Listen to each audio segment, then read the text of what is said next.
Hello and welcome to Your Health Decoded. Are you tired of health advice that feels impossible to follow? Each week, we're going to bring you practical, realistic guidance for a healthier life. There'll be no preaching, no fad diets, no unattainable plans. Instead, we'll connect you to credible medical experts every week who will break down complex health topics into straightforward information you can actually use. They'll explain what conditions really mean and offer reasonable approaches to managing them. This week, weight loss and the Mounjaro phenomena. Everybody in India is talking about Mounjaro, the new injectable medication for adults with type 2 diabetes that's making waves after Ozempic's popularity. But what's the real story? I have with me two incredible doctors, Dr. Shashank Joshi, an endocrinologist and a diabetologist, and a Padma Shri awardee. Thank you so much for being with us. Dr. Joshi was also part of the COVID-19 task force for the state of Maharashtra. I also have with me Dr. Himika Chawla, a senior consultant in endocrinology and in diabetes. Thank you again so much, both of you, for joining us. So I wanted to begin by asking you why are all diabetic medications being taken over for weight loss? Dr. Joshi, if I can start with you. First of all, congratulations to you and your entire team for doing the health educational piece. And you're very right that many medications related to diabetes are now being explored for obesity. This is a gut peptide called incretin, called the GLP-1, GIP. These are basically nothing but small little protein blocks which our intestine makes to regulate glucose. But they also switch off the appetite in the brain and they burn some fat. And that is why they definitely cause weight loss, which is credible. It's scientifically experimented and FDA approved and even Indian DCGI approved. So this is slowly becoming a standard of care. Because as you know rightly, that there has been a dubious distinction of every anti-obesity drug which came on planet Earth, unfortunately got banned because of adverse events. And I think the diabetes root medications appear to have a larger safety valve from that standpoint. And that is why probably this GLP-1 backbone, which is the glucagon-like peptide. Glucagon is opposite of insulin, which makes you gain weight. Glucagon actually protects you from hypoglycemia. So these are cut peptides of glucagon secreted by some cells in our intestine and the GIP. And these molecules now are revolutionary in some way and are highly evidence-based, and they have some compelling indications. And weight loss is right on the pecking order. Dr. Himika, when you treat patients with diabetes, is there currently an overwhelming desire to sort of go away from planned medication, diets, and instead just jump to these shortcuts? Are you seeing that trend? Yes, partly because we know that obesity is what starts this entire process of metabolic syndrome. So obesity is particularly important in the causation of diabetes. And yes, we do want our patients to lose weight, because losing weight, even 5 to 10%, produces remarkable improvements in the blood glucose control of patients. Blood glucose reduction, even going to the tune of remission can happen with a weight loss of more than 15%. So yes, hearing all this data, and also as doctors, we are also excited about the weight loss thing, and particularly because we know that 10 to 15% of body weight loss can induce some temporary remission. Of course, diabetes is a progressive disease, so some amount of progression will happen, and it's unlikely that the patient will remain off medications completely for a longer period of time. But yes, this is primarily the inclination why people are sort of trying to jump to drugs like these, or they consider it to be a shortcut to this diabetes, a quick control of diabetes, and maybe inducing remission in some patients. But obviously that's not the right approach, and these drugs are good, and they produce a weight loss also, and of course they are primarily designed for the management of type 2 diabetes patients, but the patients have to be carefully selected for who can be given these drugs.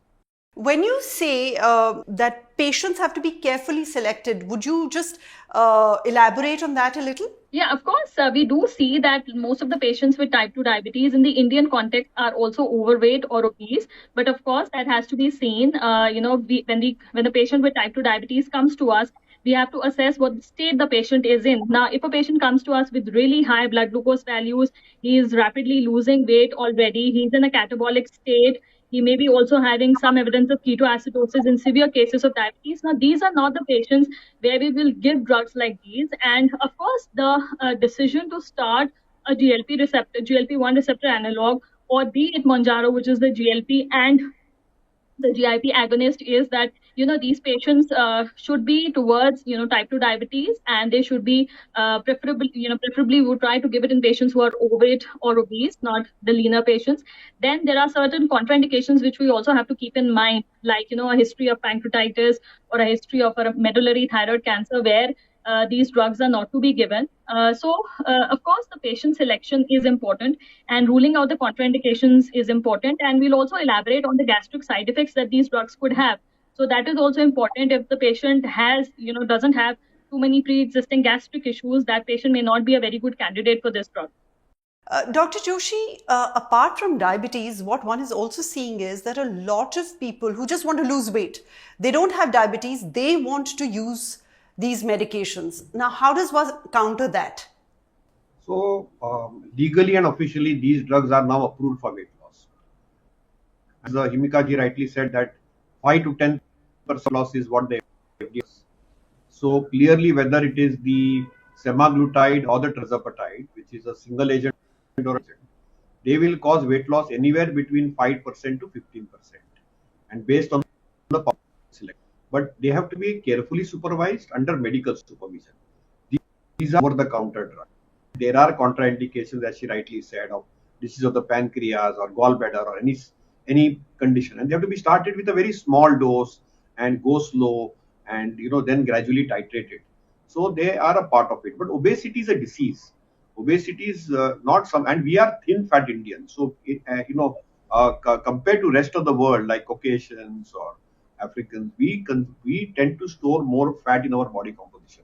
So fat loss is as important from ectopic sites like the liver or the epicardial adipose tissue as is the weight loss.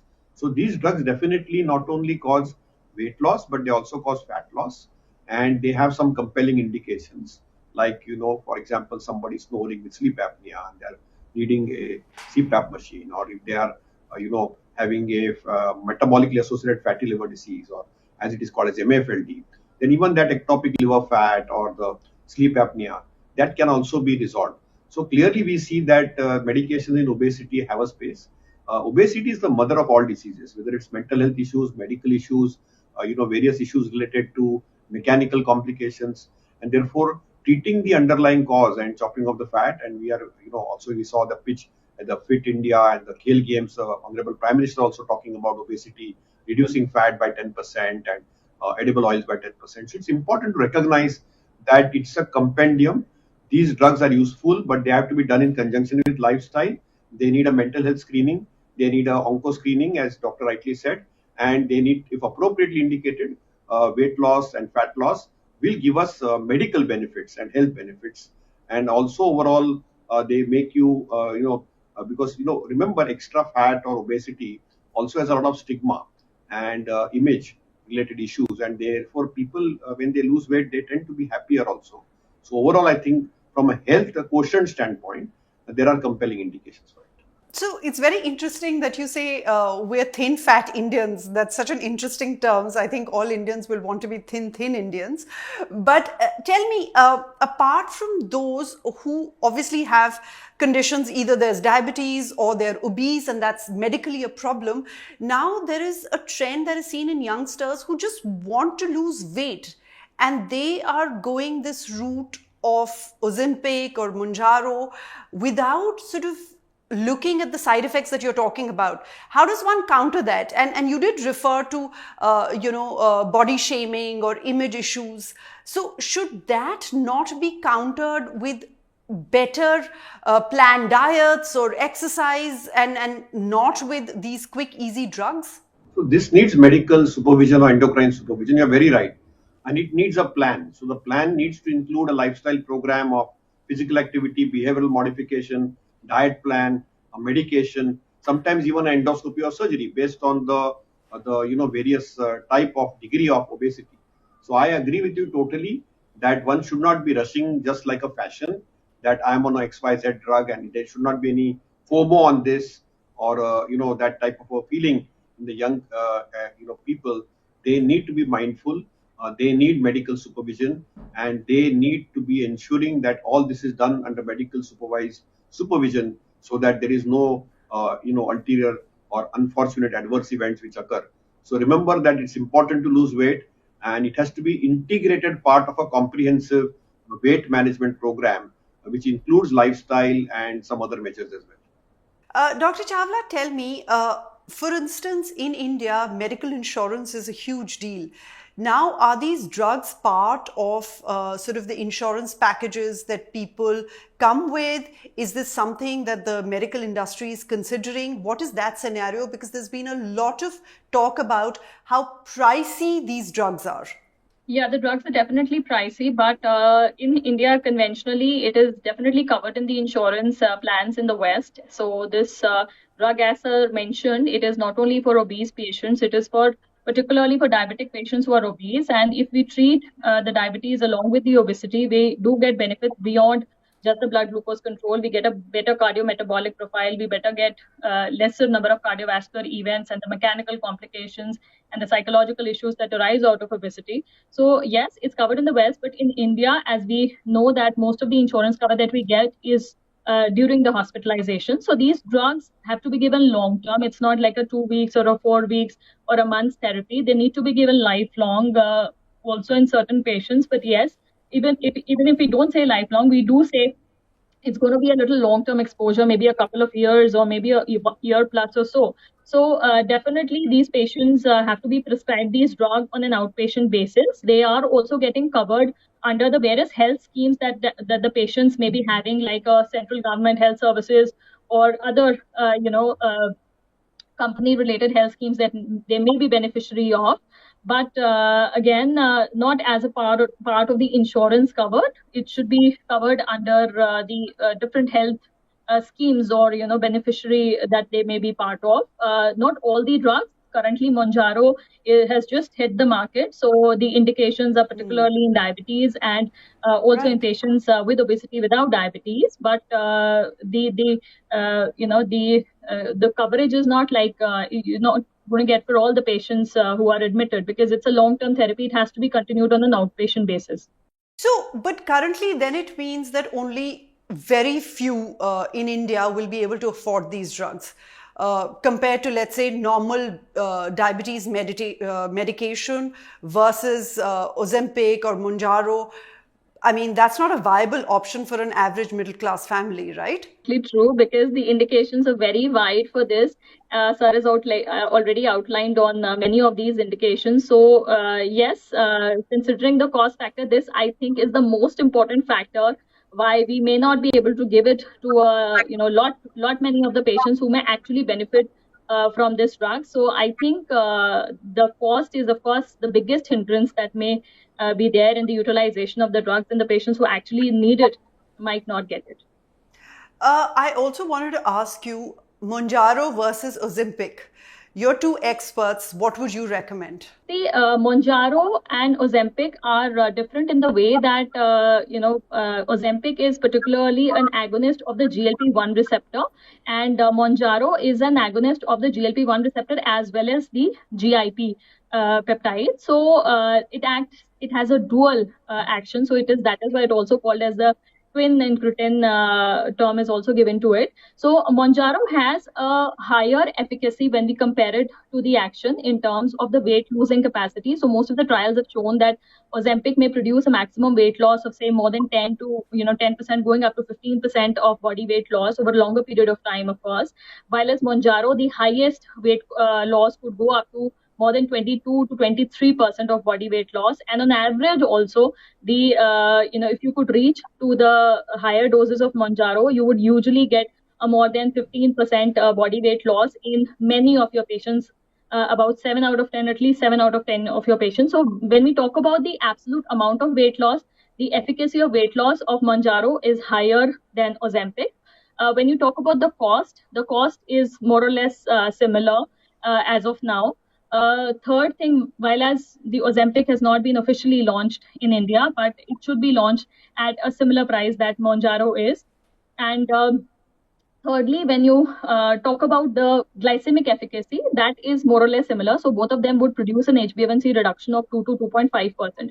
So yes, the weight loss is more with Mounjaro. The cost is almost similar, and we have to see what is the requirement in our patient. Why are we giving it just as a treatment for diabetes, or we are giving it as just for the purpose of weight loss and the desired weight loss? If the desired weight loss is more than 20% or so, these patients would be a better candidate for Mounjaro. Right. Dr. Joshi, these medicines, both Mounjaro and Ozempic, were developed in the West. Presumably, no trials were done on Indians. Indians have a different genetic makeup. Is there some concern that they may have some other side effects that have not been considered for Indians? I think that's a great question. So I would just like to elaborate that in India, the Ozempic oral version Rybelsus has been available for last 3 years, and the injectable version, which is little better than Ozempic, called Wegovy, will be launched in another couple of months. That is a semaglutide backbone, and the Ozempic has not been launched in India, unlikely to be launched in India. The Mounjaro or the tirzepatide is available in India. So for both the semaglutide program and tirzepatide program, as a part of the global program, people from India living with obesity and people living with diabetes both were included. So there is some Indian data before the regulator approved. But you hit the nail. The nail is that we are thin fat Indians. Our obesity cluster of phenotype is different from the West, because you may look on BMI thin. Our BMI at 23, 24, we store much more fat compared to a Caucasian. And therefore, the data here on the lower doses needs to be systematically studied. And that is a need of the hour. And we are carefully looking at all this. We are all sworn by Hippocrates oath, primum non nocere, first of all, do no harm. So right now we need to be pharmacovigilant. But the global data on both these molecules, which includes Indian patients, including cardiovascular safety and other safety, including, like, for example, the SOUL trial done on oral Rybelsus, had Indian centers, which was where it was experimented upon.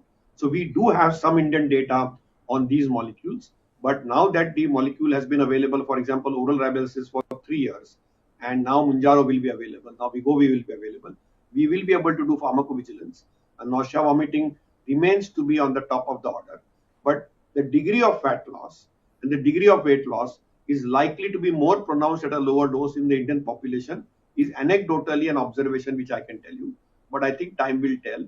But I fully buy your point that we need to be pharmacovigilant, and which is why an endocrine or a medical supervision is something which is necessary. And these are not over-the-counter pills to be taken, or medicines or injections to be taken by a FOMO phenomenon or Instagram phenomenon. Right. So this is a question for both of you. You spoke about being vigilant. You spoke about that it's not an Instagram phenomena. If tomorrow an 18-year-old girl comes to you and she's just hell-bent, insistent on taking one of these medications, she does not have diabetes, she's not really obese, but in this day and age of social media, she feels pressured and she wants to lose weight. What is the way forward from there? So I think the indications are pretty clear. So we do have our Indian guidelines for obesity also, in addition to the Western data. So we use BMI cutoffs, although it is not a wholesome marker of obesity. We must include waist circumference also.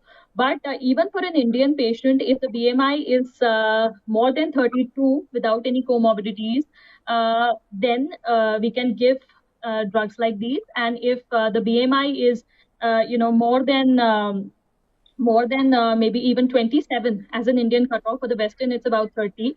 If we have comorbidities like diabetes or hypertension, dyslipidemias, or presence of coronary artery disease, or other OSA, so other comorbidities associated with obesity, we can treat patients with a BMI of more than 27. And if patients don't have any comorbidity, then the treatment is not to be utilized.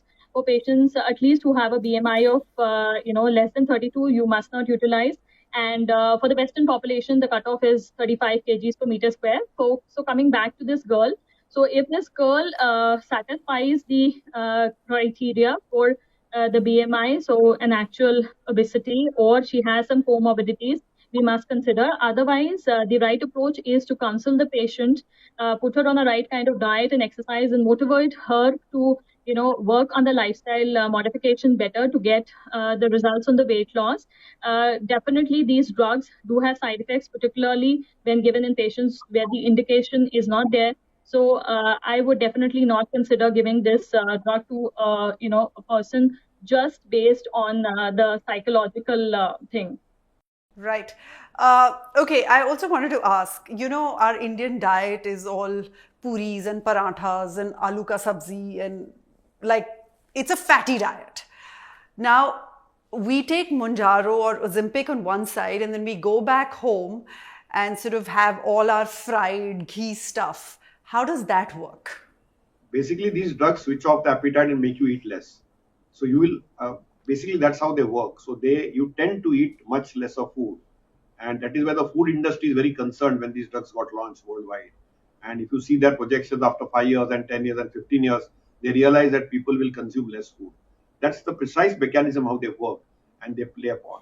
And we as Indians tend to eat fast, tend to eat more, tend to eat extra, and we definitely need to modulate that. But I think one part that we need to eat slowly, we need to eat on time, we need to eat less, we need to have some proteins. So even when you're taking these drugs, we will lose, whenever you lose weight, you also lose muscle mass. And suddenly you might become frail and you may feel little aged out. So it's important that it is medically supervised. You need muscle strengthening exercises. You need to maintain your muscle mass and bone health. And you also need to ensure that micronutrients are supplemented and some protein supplements are coordinated, which is why there is a compelling need for a proper medically supervised obesity program for that individual.